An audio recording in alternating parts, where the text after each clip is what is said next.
오늘 설교는 이 질문을 한번 시작해 보죠. 여러분 가운데 한번 이 질문 던져보세요. 나는 하나님의 자리에 앉아 있지는 않는가? 혹시 여러분들이 이런 질문을 받는다면 어떤 생각이 드세요? 아니요, 저는 한 번도 그런 생각을 한 적이 없는데요. 아니, 내가 누구라고 감히 내가 하나님 자리에 앉아서 있을 수 있겠습니까? 그런 생각 해본 적도 없습니다. 실은 이렇게 생각하기 쉬운 성도들입니다. 밖에 있는 예수 믿지 않는 자들이 아니라 예수를 믿는 이 교회 공동체 안의 성도들에게, 특별히 이 편지를 읽고 있는 우리 모두들에게 야고보 사도가 꺼낸 주제가 뭐냐면 하나님 자리에서 내려오라는 이야기예요. 여러분, 이 말의 의미가 뭐겠습니까? 내가 지금 하나님 자리에 앉아 있다. 이 뜻은 쉽게 말하면 이것 아니겠습니까? 하나님 자리에 앉아서 내가 누구 노릇하는 거예요? 하나님 노릇하고 있지는 않는가? 만약에 이 질문에 대해서 그런 적이 없다라고 항변을 할 수 있는 그 성도들을 향해서 야고보 사도가요, 만약 우리가 하나님 자리에 앉아서 하나님 노릇하고 나타날 때 분명히 우리 삶에 두 가지 반응이 나타난다는 것을 이야기합니다. 그러니까 그걸 한번 들어보고 체크해 보라는 거예요. 내가 하나님 자리에 앉아 있나? 그렇지 않은가? 두 가지가 있는데, 먼저는 무엇이냐면 이웃에 대해서요. 즉, 내 옆에 있는 형제 자매들에게 나타나는 반응이 하나가 있고요. 두 번째는 어떤 반응이냐면 내 삶에 나타나는 반응이 있다라는 거예요. 여러분도 오늘 이 말씀을 들어보시면서 나는 어떤 위치에 있는지를 한번 확인해 보셨으면 좋겠습니다. 먼저 이웃을 향한, 즉 형제 자매를 향한 반응을 한번 살펴보겠습니다. 내가 하나님의 자리에 앉아서 하나님의 노릇을 하고 있다면 형제 지체 자매를 향해서 어떤 반응이 나타나냐면 11절의 반응이에요. 같이 한번 읽어볼까요? 시작. 형제들아, 서로 비방하지 말라. 형제를 비방하는 자나 형제를 판단하는 자는 곧 율법을 비방하고 율법을 판단하는 것이라. 내가 만일 율법을 판단하면 율법의 준행자가 아니요 재판관이로다. 내가 하나님 노릇하고 있다는 것이 무엇으로 드러나냐면 쉽게 말해서 이거예요. 형제 지체를 향해서 비방을 할 때요. 그리고 판단을 하는 것. 근데 이 부분에 대해서 우리가 한 가지 짚고 넘어갈 부분은 있어요. 여러분, 우리가 건전한 분별과는 구분을 하셔야 됩니다.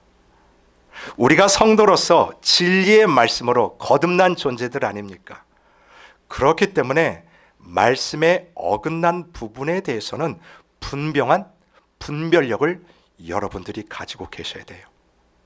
그러니까 무조건 다 맞고 무조건 따라갑니다. 실은 그것도 성도의 올바른 태도는 아닙니다. 분명한 근거를 바탕으로 하여 그것에 대한 분별력이 우리에게 있어야 돼요.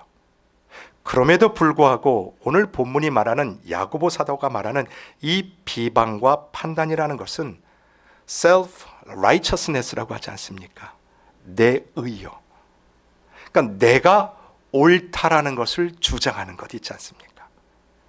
내 생각이 옳고 내 방법이 옳고 내가 가는 길이 옳다예요.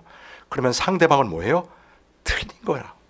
그것을 주장하기 위해서 상대방을 낮추거나 상대방을 흠집을 내는 그 모든 행위를 바로 비방이라고 이야기를 합니다. 여러분, 왜 비방을 하겠습니까? 판단이 끝났기 때문에 그러지 않을까요? 내가 판단을 해보니까 도대체 저 사람이 왜 저렇게 이야기를 하고, 저 사람은 왜 저렇게 행동을 하고, 왜 저런 삶의 스타일로 오늘을 살아가는 것일까? 여러분, 근데 그런 것들이 어디 안에서 지금 일어나고 있습니까? 교회 공동체 안에서 이런 일들이 일어나고 있다는 거예요. 서로 비방하고 판단하는 일이 지금으로부터 2000년 전이에요. 야고보 사도가 이 편지를 쓰는 1세기 초대교회 안에 분명히 있었다는 사실이 여러분 놀랍지 않습니까? 근데 더 놀라운 것은 그런 일이 지금도 있어요, 없어요? 교회 안에 분명히 있다라는 거예요. 이에 야고보 사도가 무슨 철학적으로 형이상학적으로 설명하지 않고 매우 직설적으로 성도들에게 이야기를 하는 겁니다. 형제 자매를 비방하거나 그들을 향한 판단이 있다면 여러분들 당장 멈추십시오. 왜냐하면 그 모습이 바로 하나님 자리에 앉아서 내가 하나님 노릇하고 있는 모습이기 때문입니다. 그 이야기를 하면서 12절에 이런 이야기를 합니다. 이것도 같이 한번 읽겠습니다. 시작. 입법자와 재판관은 오직 한 분이시니 능히 구원하기도 하시며 멸하기도 하시느니라. 너는 누구에게 이웃을 판단하느냐. 바로 이 말씀이에요. 여러분, 판단하시는 분은 오직 하나님 한 분이십니다. 믿으십니까? 아멘. 그 하나님께서 우리 인생을 지으셨어요. 그 하나님께서 자신의 하나밖에 없는 독생자 예수를 십자가에 내어주시기까지 나를 구원하셨듯이 그 하나님의 사랑은 나에게 임한 그대로 동일하게 누구에게도 임했습니까? 지금 여러분 좌우에 앉아 계신 우리 지체들에게도 동일하게 그 하나님의 사랑이 임했다라는 사실이죠. 여러분, 오늘 분명히 말합니다. 너가 누구이기에 이웃을 판단하느냐? 너가 하나님의 자리에 앉아 있느냐? 실은 그 이야기를 하는 거예요. 여러분, 오늘 야고보 사도가 말하는 논지는 이겁니다. 우리의 인생을 주관하시고 통치하시고 그리고 내 삶 가운데 이루어지는 그 모든 일들을 판단하시는 분이 하나님 한 분이라는 그것에 대한 분명한 흔들림이 없는 삶의 태도를 견지하라는 것입니다. 우리 안에 그 하나님 한 분 충분하다라는 고백을 가지고 살아야 된다라는 거지요. 여러분, 어떤 일에 대해서 판단을 할 때 생각해 보세요.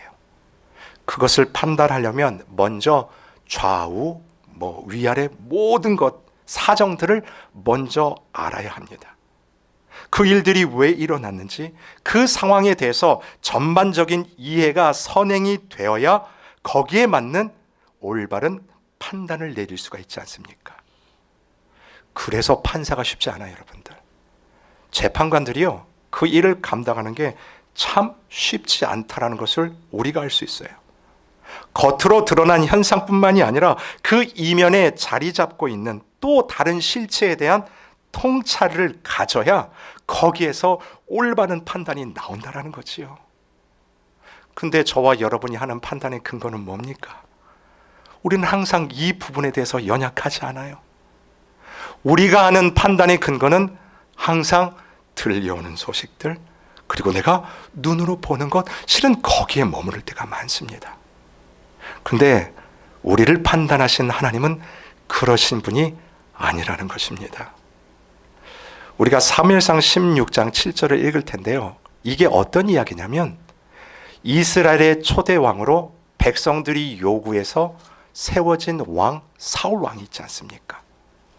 그 사울 왕이 하나님의 말씀에 불순종하여 드디어 하나님께서 그 왕을 폐위하시기로 결정을 하셨어요.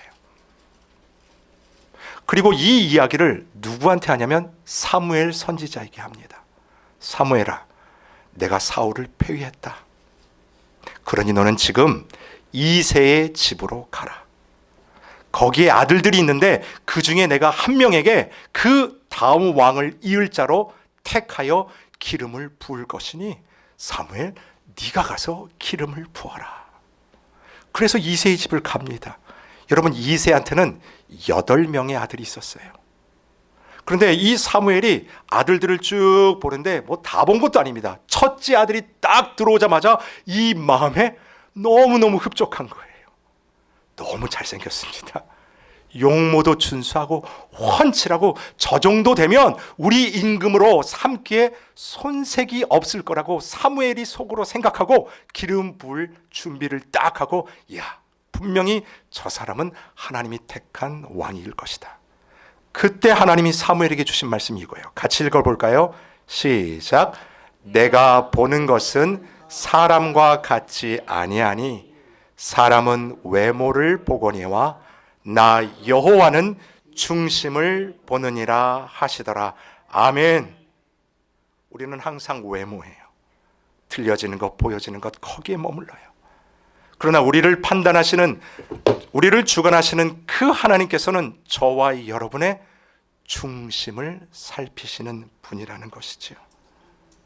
여러분, 그런 의미에서 아주 공평하게 온전한 판단을 내리실 수 있는 분은 오직 하나님 한 분밖에 없다라는 것입니다. 우리가 그 신앙 태도를 가지고 살 때 드디어 우리의 입술을 조심할 수 있어요. 형제 자매를 향한 나의 눈빛이 달라질 수가 있어요. 내 힘이 아니에요. 하나님이 주시는, 하나님이 통치하시기 때문에 그것이 내 삶을 통해 그대로 하나님의 마음이 드러나는 것 아니겠습니까? 여러분, 성경에 보시면 이러한 삶이요, 하나님의 주권과 하나님의 통치의 삶을 살아갔던 대표적인 인물이 하나가 나와요. 그가 누구냐면 바로, 여러분들이 한번 맞춰보시죠. 누구냐면 이 자는요, 아버지의 사랑을 받은 자예요. 그리고 17살 때 그 아버지의 사랑 때문에 형들의 시기를 받고 애굽으로 팔려간 사람입니다. 바로 나오시네요. 요셉이에요. 제가 시간을 한번 말씀드릴게요. 요셉이 17살에 팔려가요. 그리고 그 애굽 땅에서 13년 동안을 노예 살해를 합니다. 오해도 받지요. 그래가지고 감옥도 들어가요. 그 삶을 몇 년을 사냐면 자그마치 13년을 살아요.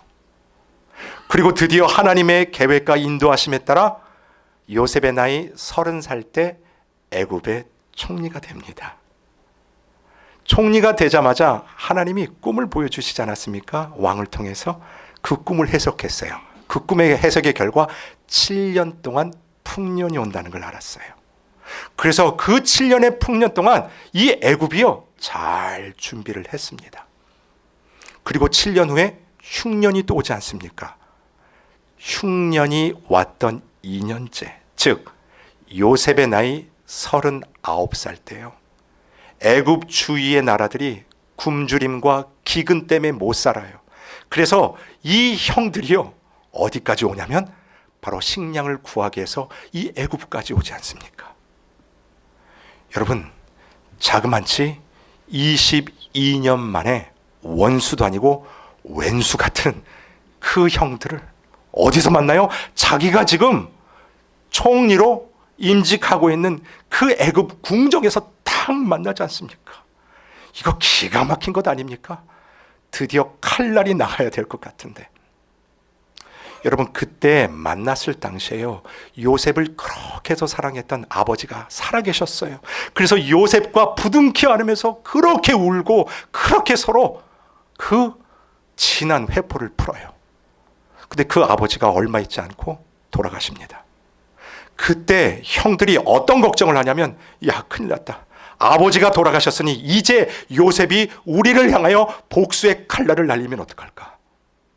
그럴 때 요셉이 이런 얘기를 합니다.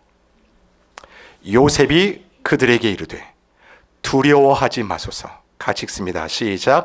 내가 하나님을 대신하리까. 이걸 영어로 보시면 이거예요. Don't be afraid. Am I in the place of God? Am I in the place of God? 내가 하나님이 앉아 계시는 그 자리에 앉아 있는 사람이 내가 아닙니다. 오늘 총리의 일을 감당하지만 이것도 하나님이 베푸신 은혜일 뿐만 아니라 나는 하나님의 자리에 앉아 재판관처럼 판단하는 자가 내가 아님을 형제들이여 알아주십시오. 이거 너무나 멋진 고백 아닙니까? 사랑하는 성도 여러분, 이 고백이 저와 여러분의 고백이 되기를 간절히 소원합니다. 여러분들이 형제, 자매, 지체, 이 공동체 안에서요, 어떤 일 가운데서도 이 마음 가지고 사셔야 돼요. Am I in the place of God? 하나님 자리가 아닌 그 주신 말씀을 지켜가는 여러분의 삶이 되시기를 주님의 이름으로 축원을 드립니다. 자, 이게 첫 번째예요. 내가 하나님의 자리에 앉아 있다면 형제 자매를 향하여 비방과 판단이 나가겠지만 거기서 내려오라는 얘기 아닙니까? 두 번째, 여러분, 내 인생이요, 자기 자신에 대해서도 하나님 노릇을 하시면 안 됩니다. 13절을 한번 보겠습니다. 같이 읽습니다. 시작. 들으라, 너희 중에 말하기를 오늘이나 내일이나 우리가 어떤 도시에 가서 거기서 1년을 머물며 장사하여 이익을 보리라 하는 자들아. 자, 너희 중이에요. 계속 강조되는 거예요. 예수 믿는 성도들에게 하는 말이에요. 너희들, 예수 믿는 너희들아, 말하기를 오늘이나 내일이나 우리가 어떤 도시에 가서 1년을 살도록, 그리고 거기서 장사해서 이익을 누리기를 원하는 너희들아 라고 얘기합니다. 여러분, 이게 1세기 때 이야기라고 말씀을 드렸어요. 지금도 우리가요, 캘리포니아에 살다가 더 좋은 타주가 있다고 해서 텍사스로 가거나 다른 주로 가시는 분들 많이 계시지 않습니까? 근데 여러분, 거기로 옮기는 것이 쉽습니까? 지금도 실은 쉽지가 않아요. 내가 가지고 있는 재산들을 정리하고 다시 거기서 새로운 출발을 감당하는 것이 실은 쉬운 일이 아니지 않습니까? 그럼에도 1세기 때 여러분, 내가 살던 도시를 떠나서 다른 도시로 간다? 실은 이것은 생명의 결단이 있지 않고는 내릴 수 없는 결단이에요. 우리가 믿음의 조상이라고 하는 그 아브라함조차도 하나님의 언약을 받고 갈 바를 알지 못하고 떠난 곳이 자기의 고향 아닙니까? 그래서 그의 발걸음이 참 위대하다라고 말하는 거예요. 근데 여러분 보세요. 1세기 때 다른 동네에 가서 지금 돈을 벌기 위해서 얼마나 많은 노력을 하고 얼마나 많은 준비를 했겠습니까? 이건 당연한 거예요. 근데 여러분, 이 구절 속에 너무나 큰 문제가 하나 있습니다. 어떤 문제냐면 이 구절에는 뭐가 빠져 있어요? 뭐가 빠져 있냐면 하나님이 빠져 있다라는 사실입니다. 여러분, 왜 이렇게 말씀을 드리냐면 14절 때문에요. 같이 읽습니다. 시작. 내일 일을 너희가 알지 못하는도다. 너희 생명이 무엇이냐? 너희는 잠깐 보이다가 없어지는 안개니라. 잘 보세요. 내일 일을 알지 못하는 자가 저와 여러분이에요. 심지어 영원할 것 같은 나의 생명도 뭐라고 얘기합니까? 안개라고 얘기를 해요. 우리가 캘리포니아 사니까 밤낮 기온차 때문에 안개를 얼마나 많이 봅니까? 그런데 그 안개도 해만 쫙 뜨면 바로 사라지는 게 안개 아닙니까? 여러분, 이 구절을 잘 보세요. 내일을 알지 못하는 게 우리 인생이에요. 여러분, 저와 여러분이 걷는 이 삶은요, 예측이 불가능하다라는 것입니다. 특별히 내일의 시간이 그렇고 저와 여러분의 생명이 그렇습니다. 누가 우리의 생명과 내일의 시간을 예측을 하겠습니까? 여러분, 내일은요, 나의 시간이 아니에요, 여러분. 하나님이 주셔야지만 얻을 수 있는 게 내일의 시간이라는 것 아니겠습니까? 여러분, 요 사이에 우리 성도님들과 대화를 나누다 보면 참 제가 감동을 많이 받고 너무나 감사하는 생각을 많이 가져요. 한 번은 여러분, 우리 남편을 위해서 정성껏 생일상을 차린 여자 집사님하고 이야기를 나누는데 이런 얘기 하시더라고요. 아니, 오늘 받을 이 생일상 내년에 또 받을지 어떻게 하느냐고요. Who knows? 그러면서 내리는 결론의 말씀이 뭐냐면, 그러니 오늘 나에게 주신 이 삶을 감사하며 최선을 다해서 즐겁게 살아야 되는 것 아니겠습니까? 여러분, 이거 너무나 멋진 고백 아닙니까? 지난주에 어떤 집사님하고 대화를 하는데요, 그러시더라고요. 목사님, 저는 죽을 준비를 하고 삽니다. 오늘 잠자리에 들어갈 때 하나님이 나에게 내일을 주실까? 그 생각을 하면서 잠자리에 들어가며 나는 죽을 준비를 한다. 근데 그 말씀이 왜 이렇게 울림이 있는지 모르겠어요. 여러분, 그런 의미에서 오늘 저와 여러분이 이 예배 현장 가운데 나와 같이 영광스러운 예배를 드릴 수 있는 이유가 뭔지 아십니까? 하나님이요, 여러분에게 그 시간을 허락하셨기 때문이라는 것입니다. 정말 우리가 착각하는 게 있어요. 우리가 살아가면서요, 살아가는 것은 확실하다라고 얘기하고 죽음은 불확실한 것처럼 생각하는 것. 근데 이것은 너무나 큰 착각이에요. 성경은 그렇게 이야기하지 않습니다. 한번 같이 읽어볼까요? 시작. 한 번 죽는 것은 사람에게 정해진 것이요 그 후에는 심판이 있으리니. 아멘. 바로 이거예요. 저와 여러분에게 다가올 그 죽음은 한 번 죽는 것이 성경에서 정해진 진리라는 뜻 아니겠습니까? 여러분, 죽음은 불확실성이 아니에요. 확실한 것입니다. 그렇다면 내일의 시간은 뭐예요? 나의 시간이 아니면 누구의 시간이라고 말씀드렸습니까? 하나님의 시간이라는 거예요. 하나님의 주권 속에 있는 것이 내일입니다. 하나님의 통치가 있어야 살아갈 수 있는 것이 우리에게 다가올 미래라는 것입니다. 그런데 오늘 13절에 말씀하셨던 그 성도는 어떤 고백을 하냐면 그 하나님의 시간을 이야기하면서 심지어 1년의 계획을, 그 노력을 하면서도 시간의 주인이요 생명의 주인 되신 하나님이 그의 계획 가운데 완전히 빠져버린 거예요. 하나님에게 묻지를 않았습니다. 하나님에게 엎드리지를 않는다라는 거예요. 그게 뭡니까? 마치 내 삶의 주인이 나인 것처럼 살아가는 태도 아닙니까? 이것이 바로 내 인생에 대해 하나님 노릇하는 모습이라는 것입니다. 누가복음 12장 20절을 보십시오. 이게 어리석은 부자 이야기예요. 이 어리석은 부자가요, 추수를 해서 소출을 쫙 걷어들였는데 얼마나 많이 걷어들였으면 쌓아둘 곳이 없어서 기존에 있는 곡간들을 다 허물고 다시 새로 짓지 않습니까? 그리고 하는 고백이 뭐냐면, 이야, 많이 거두었다. 내가 이것 가지고 평안히 먹고 평안히 쉬고 평안히 놀리라. 이렇게 얘기를 할 때 하나님이 하신 말씀 같이 한번 읽어볼까요? 시작. 하나님은 이르시되 어리석은 자여, 오늘 밤에 내 영혼을 도로 찾으리니 그러면 내 준비한 것이 누구의 것이 되겠느냐. 이것만큼 어리석은 인생이 어딨냐라는 거예요. 여러분, 여러분께서 짜놓은 삶의 계획들, 그리고 나는 이 나이가 되면 은퇴를 할 것이고, 나는 이때가 되면 자녀들에게 무엇을 남겨줄 것이고, 나는 이때가 되면 어떠한 삶을 살겠다, 그런 계획들 다 해보셨을 겁니다. 실은 저도 그런 계획들을 너무너무 많이 세워봤어요. 몇 세가 되면 어떤 사역하고, 몇 세가 되면 이런 일을 했으면 좋겠고. 근데 한번 여러분 생각해 보세요.